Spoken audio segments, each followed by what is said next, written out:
The Al-Qaeda leader who unleashed 9/11 on America and sparked a 10-year-long war on terror has been struck down. The mission is speared by a few professional warriors whose names we will likely never know. They are backed by a shadow army of highly trained intelligence analysts, technicians, and operatives, and by the will and resources of a government and its people, weary of war, but hungry for justice. He tormented thousands to a terrible death, innocent people going about their daily business. I think killing him was the correct course of action, and erasing his presence from the world is a gift to mankind. The president and his advisors are jubilant. It was a firefight.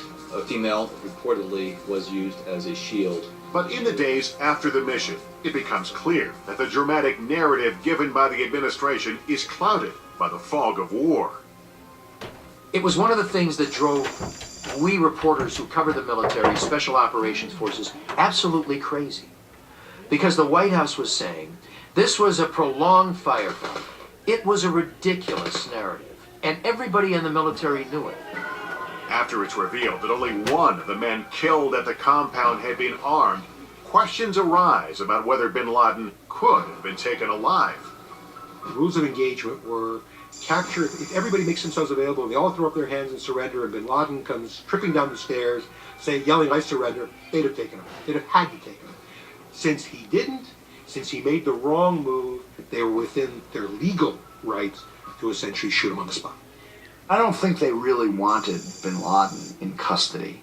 If we had him in custody, what would we do? Where would we take him? How would we try him? All those questions would have been simmering for years.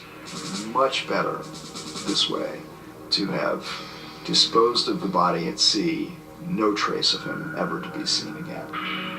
Al-Qaeda sends out an internet message acknowledging the death of their leader and vowing new attacks on Western targets, saying Americans' happiness will turn to sadness. Those who say we have to look out now for retaliation by Al-Qaeda's sleeper cells everywhere, it's my belief that for the short term, they're too busy covering themselves, because they have no idea what was in that intelligence that was gathered up. What's really notable in the response in the Muslim world, the Arab community, is the absence of response. It's a real indication that Al-Qaeda's passing. They can't win. They're not going to be successful. They're not going to overthrow governments in the Middle East, much less bring down the United States government. I think the Arab revolutions that we've seen in 2011 in Tunisia, in Egypt, in Syria, in Libya, I think they've largely made Osama bin Laden irrelevant in those societies. People didn't want to be ruled by Osama bin Laden or Osama bin Laden types of leaders. They wanted to be free, and they've gotten that without Osama bin Laden.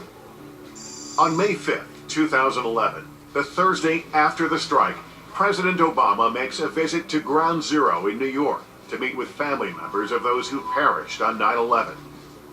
He makes no speech, simply paying respects to the thousands of innocents who have died here and around the world at bin Laden's command, and to assure their loved ones that justice has finally been done. The team of special operatives who carried out the mission remains cloaked in anonymity. Job well done. Even when President Obama goes to thank the strike teams at Fort Campbell, the Kentucky home of the 160th Special Operations Aviation Regiment, the pilots who flew the helicopters in the raid, the meeting takes place off camera. The SEAL Team 6 member who fired the shots that killed bin Laden is never even singled out to the president.